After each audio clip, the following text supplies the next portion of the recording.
Hi everyone, delonewolf here. Welcome to today's EVE Online video. This video is going to be a post-commentary on an experiment that I ran with my brother.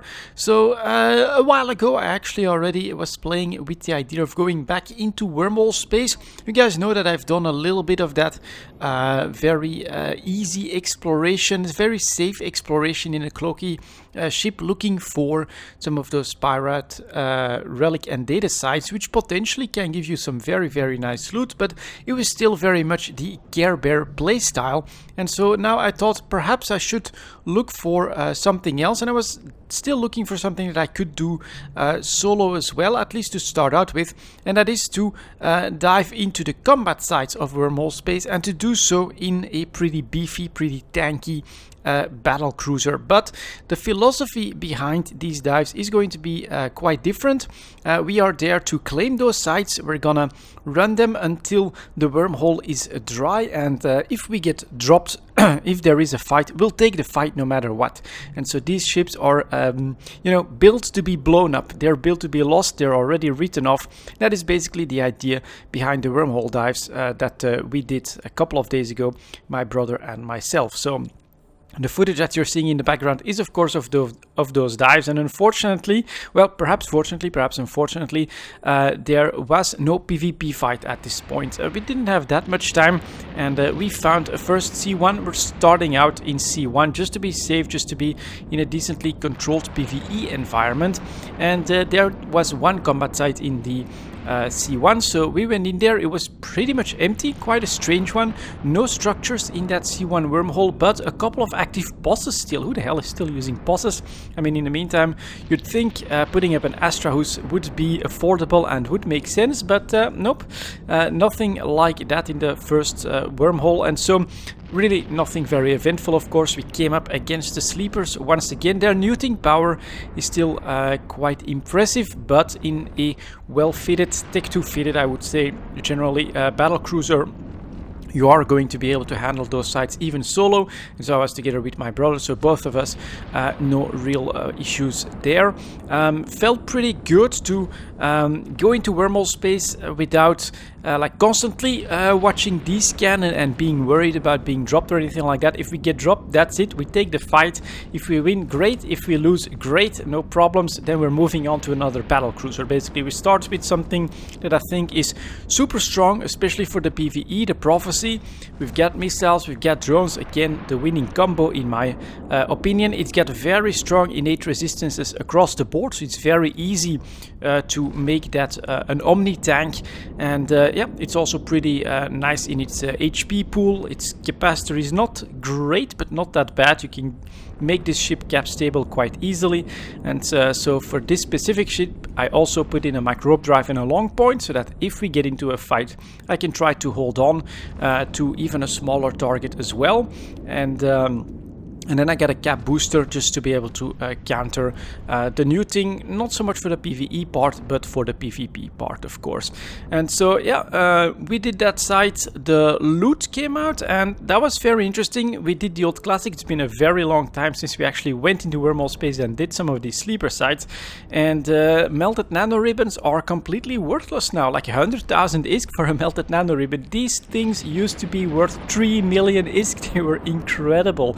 But now they're just basically a complete waste of time. The blue loot is where it's at, I guess. That was still 9.6 million, so that was okay for the amount of time that we spent there, but lesson learned, don't waste too much time on salvaging in these sites. At this point it's really about the blue loot. That's become quite a farming aspect now to those sleeper sites that I did not expect. You're gonna run through those sites more quickly. You're just gonna completely disregard the salvaging, in my opinion. Let me know in the comments if you don't agree. Let me know in the comments if there are sources of income that are actually substantial from the sleeper combat sites that I'm missing at this point. So very interesting first experiment though. We continued on. Now we also did a couple of PvE sites in HiSec, because we did find a 4 out of 10 and we did find a Sancha Watch there. Unfortunately, nothing dropped, but that's also part of the experiment that we were running. While looking for the C1s, of course, we're exploring, and if you do find a good combat site, of course, You're gonna take it, hope for some good loot. If that happens, park it away and then just keep going. After that, we found a second C1 wormhole to take a look at. Same situation, except this one was full of structures. I think it had like 10 structures or more in it. So that was definitely one where it was like, yeah, maybe someone will come out. Something that's quite different from with the bosses, of course, is that you can't really tell if someone is docked in those structures. There could be a whole fleet docked in those structures, basically. Before that, well, you've got your D-scan, and even if the ship was within the boss, well, it would show up on the scan. So that did feel quite a bit different, but we'd made up our mind. We are in there to claim those sites, even if there are people that are living in the wormhole, and if they don't agree with it, try to kick us out. We'll see what comes of that. Same thing, unfortunately, only one other combat site.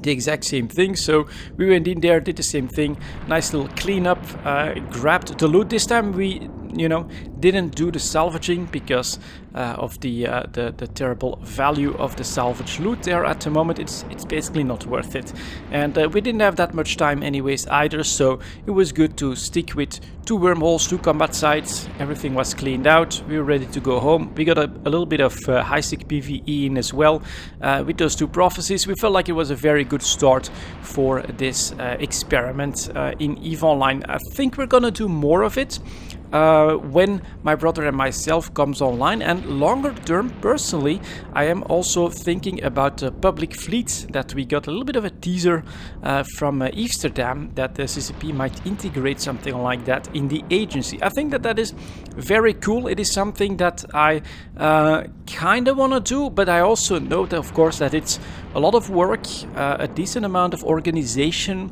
that I need to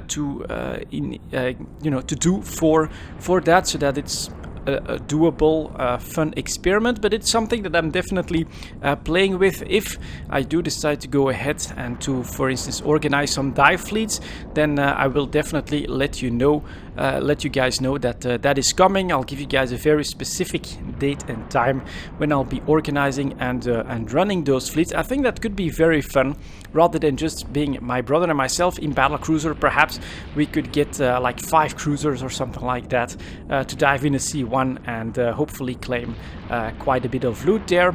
Not sure how we're gonna do it with the loot, of course, when it's just me or my brother and myself.